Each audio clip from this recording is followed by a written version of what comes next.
Comment passer de la somme de belles activités ponctuelles à quelque chose comme comment est-ce que je dirais, un processus de croissance. La pastorale pensée comme un processus de croissance pour un peu se configurer à la manière dont le Christ a travaillé avec ses disciples. Comment travailler un petit nombre. On va faire un petit exercice ensemble, rapide. Je vais demander j'ai besoin de 2 volontaires. On va faire une petite expérience. Céline et Henri, vous avez une tâche qui est d'appeler. D'accord ? Donc, et vous avez 2 manières différentes d'appeler. Céline, toi tu vas appeler et ramener quelqu'un dans ton camp qui pourrait être là. Et chaque fois que tu as ramené quelqu'un, il devient un appelant lui-même. Ça va ? Donc vous retournez à 2, vous repartez, et ainsi de suite. Ça va ? Et toi,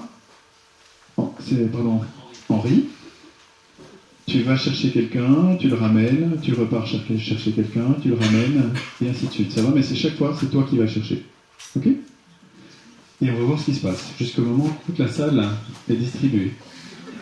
C'est parti, en avant. Nous sommes combien au total ? 50. On est 5. On a gagné. Donc on est 50. Voilà. Ça fait quoi d'être 8 ?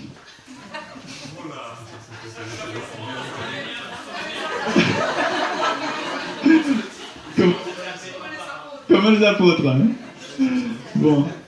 Et ça fait quoi d'être nombreux ? La force. La grosse tête. Hein ? Non. La quoi ?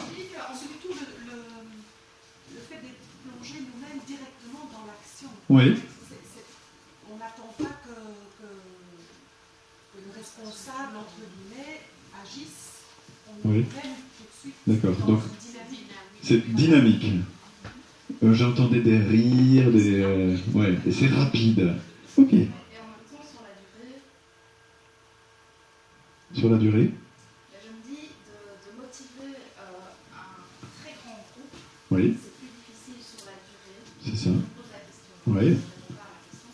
Est-ce que ce n'est pas plus difficile de motiver un groupe C'est ça, merci. Parce que c'est vrai, on pourrait être dans l'ambivalence. Hein.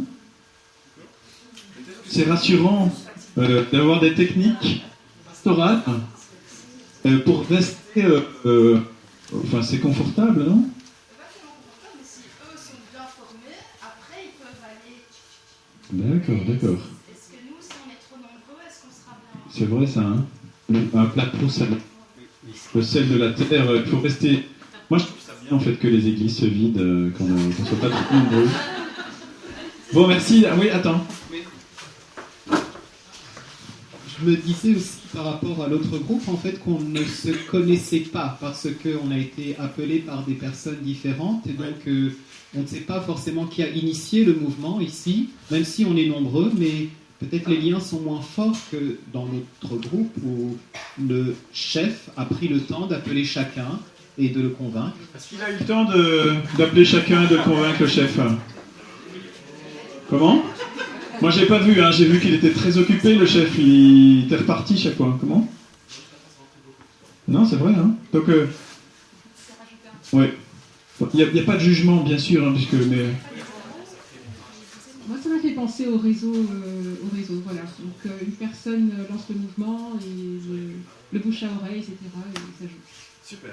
Alors, je vous invite à rejoindre vos places. Merci. Merci pour tous vos apports et vos questions très importantes. Évidemment, hein, combien la question de l'appel est fondamentale. Comment vous appelez, quoi ? Comment nous appelons ? C'est vrai que quand quelqu'un pose un regard sur nous, qui croit en nous peut-être plus que nous croyons en nous-mêmes, waouh, il ouvre un possible dans notre vie. C'est phénoménal. Hein ? Quand Jésus appelle ses apôtres en leur disant « Tu vas devenir pêcheur d'hommes », je ne suis pas sûr qu'ils y aient pensé eux-mêmes avant ça. Hein. Voilà. Donc, voilà, on a fait une petite diversion là, mais pour montrer la force du processus de croissance. C'est-à-dire, si effectivement on donne beaucoup d'attention à un petit nombre, si ce petit nombre appelle à son tour, on est dans un processus de croissance extrêmement rapide en fait, et très construit, très fort. Voilà. Alors du coup, comment on s'y engage ? Comment on peut aborder cette question de la vision ? On pourrait regarder cette question de la vision autour de 3 cercles.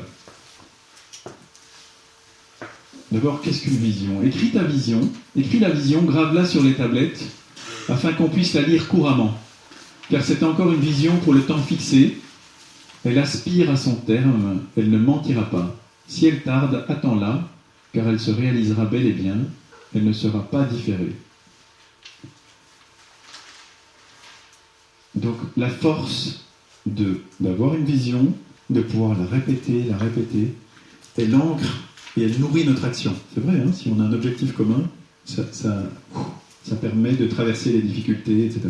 Et Dieu sait que dans tout projet, il y a, au-delà de l'enthousiasme du démarrage, des épreuves et des choses dans lesquelles c'est bon d'avoir une vision pour garder l'objectif. Alors comment on peut chercher cette vision ? Peut-être qu'on pourrait la regarder comme l'intersection de 3 cercles.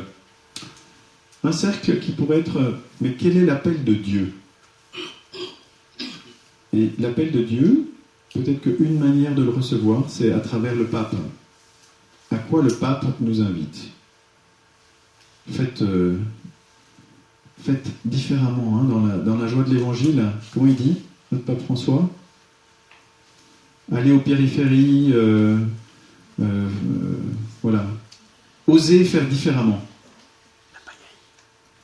Vraiment, il nous invite à ça. Il y a une invitation très très forte. Après, il y a votre appel à vous, en tant que pasteur. C'est quoi ce qui vous fait vibrer tout particulièrement ? Et peut-être que déjà dans les 5 événements que vous avez partagés, il y a des clés. Une clé probablement, c'est la sainte insatisfaction. Qu'est-ce qui est vraiment quelque chose qui est insupportable pour vous et qui vous met en mouvement ? C'est-à-dire vous êtes témoin de quelque chose et ça, vous dites, c'est pas possible que ça continue comme ça. Ce sont des lieux où on a une énergie pour changer les choses qui est phénoménale. Vous êtes d'accord ? Je sais, pour ma femme et moi, un des lieux où on est probablement travaillé, labouré, c'est sur la relation de couple. Alors on s'engage tous les deux dans le coaching, à certains moments on fait l'équipe, c'est pas évident. Mais c'est vrai que, comment est-ce que je dirais, du coup, quand on voit des couples autour de nous qui sont dans la difficulté ou qui ont besoin d'apprendre à dialoguer, c'est quelque chose qui nous met en mouvement. Donc quand on a des appels à faire des témoignages ou à faire animer des formations pour les couples, etc., on est partant. Même si on est très fatigué, même si ça semble difficile ou quoi, non, on a l'énergie pour ça. Donc on va y venir assez rapidement à cet aspect-là. Et puis après, on pourrait parler du cri du peuple. Qu'est-ce que vos communautés de jeunes, dont vous parlez, qui sont un peu... comment est-ce qu'on va appeler ça ? Les personnes dont vous prenez soin, quels sont leurs besoins, quelles sont leurs préoccupations ? Je vais prendre un exemple qui est issu d'une paroisse à Lyon, Sainte-Blandine, où en fait, alors c'est pas spécifique à la pastorale des jeunes, mais ce qu'ils avaient remarqué, c'est que en fait, il y avait une offre pastorale pour la population aisée des quartiers environnants, très forte. Par contre, il y avait un quartier pauvre qui n'était absolument pas servi. Et donc, dans leur vision pastorale, ils se sont dit, notre action, elle va être en priorité ciblée pour ce quartier pauvre. Il y a peut-être des gens des autres quartiers plus riches, etc., qui vont venir pour... Très bien, on les accueille, mais notre priorité, c'est la population de ce quartier pauvre. Et vous voyez, donc, du coup, ça devient une vision qui permet de discerner telle action oui, telle action non. Dans toutes les idées qu'on a, c'est discriminant, ça permet de définir des priorités. Donc, ce qu'on va faire maintenant, c'est s'intéresser à ces trois mouvements. Le premier, du coup, c'est ces saintes insatisfactions. Quelles sont vos plus grandes saintes insatisfactions? 3 minutes pour vous-même.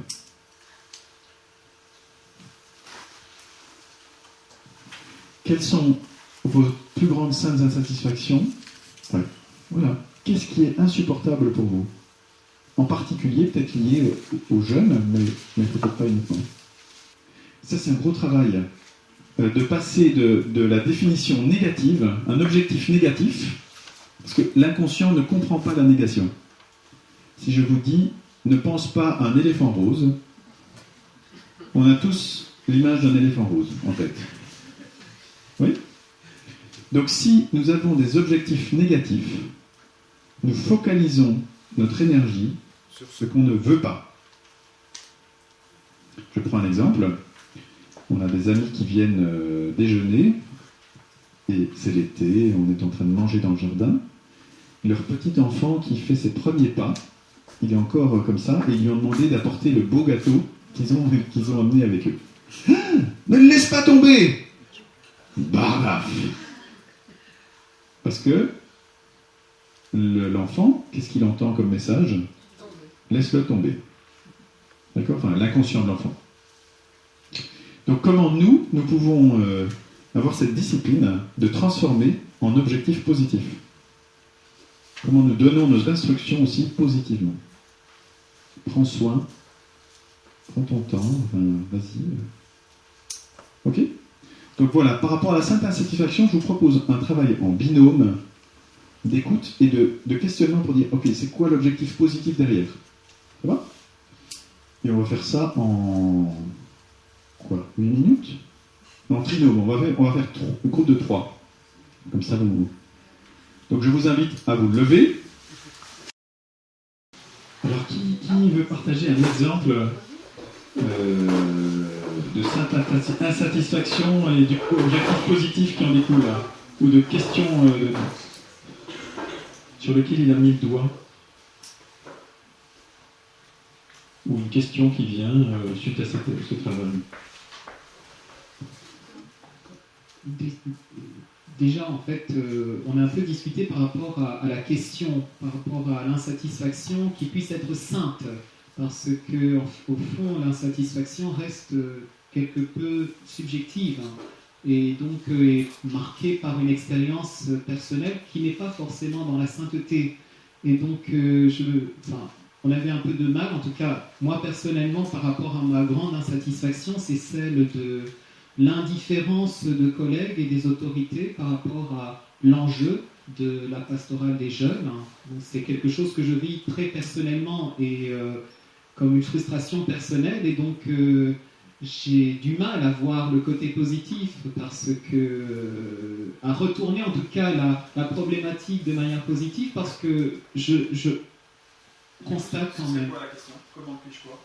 Mais comment faire comprendre aux autorités ou aux collègues l'importance de la pastorale des jeunes? J'ai l'impression d'avoir essayé 36 000 manières sans jamais y parvenir. Et donc, voilà, je suis un peu perdu parce que c'est une insatisfaction qui semble... qui demeure. Et je me demande, mais est-ce qu'il y a aussi un cheminement à faire personnellement? Parce que peut-être je me pose la mauvaise question. Peut-être que c'est une mauvaise insatisfaction, enfin. Okay. D'accord. Bon, merci en tout cas de partager ça. Comment sensibiliser à l'importance de la pastorale des jeunes, y compris à l'intérieur, parmi nos collègues, et la hiérarchie. Et que faire en fait? C'est curieux ça, que le Seigneur nous fasse toucher des saintes insatisfactions qui demeurent. Ça c'est quand même... qu'est-ce qu'il fait? Bon, quelle est ton œuvre, Seigneur? Qu'est-ce que tu creuses en moi? Qu'est-ce que tu fais grandir? Qu'est-ce qui se passe? On pourrait se dire, à travers ces événements-là, qu'est-ce qui grandit? Parce qu'on peut avoir des temps de désert, des temps de prison, des temps de tremplin. Oui, il y a des choses sur lesquelles on n'a pas directement satisfaction. Hein. C'est peut-être pas tout à fait le moment, mais plus une réaction. Si ma sainte insatisfaction, c'est de ne pas être riche, mais elle permet quand même de re-questionner. Je peux être insatisfait de ça, mais le questionnement qu'elle va provoquer peut me dire mais de quoi je veux être riche. Donc l'insatisfaction sera toujours questionnante à un moment donné, même si la réponse n'est pas immédiate, où il faut la discerner, l'éclairer. Mais en tout cas, l'insatisfaction provoque toujours quelque chose. Moi, je suis sur qu'est-ce qui me met en mouvement. Vous voyez, le but de cette question sur la sainte insatisfaction, c'est d'aller toucher la frustration, enfin, l'énergie de la frustration, et comment la faire basculer dans une énergie positive et de construction. Et c'est ok qu'il y ait de la résistance. Et en même temps, comment moi, qu'est-ce qui t'a m'apporté, quoi? Qu'est-ce qui est réaliste comme objectif par rapport à ça? Et du coup, la question, peut-être que, la question, ce que je voudrais éviter d'entrer dans des débats, mais pendant les 3 minutes qui nous restent avant de partir à l'office, je voudrais vous inviter à un petit partage sur mais quel lien je fais entre cette sainte insatisfaction, son expression positive, et les besoins des jeunes. Qu'est-ce que je peux faire comme lien entre le cri du peuple, hein, le troisième cercle, il y avait l'appel de Dieu, l'appel du pasteur, donc votre sainte insatisfaction, et puis le cri du peuple ou les besoins de ces communautés de jeunes qui sont vos proches. Quel lien il pourrait y avoir entre votre sainte insatisfaction et ces jeunes?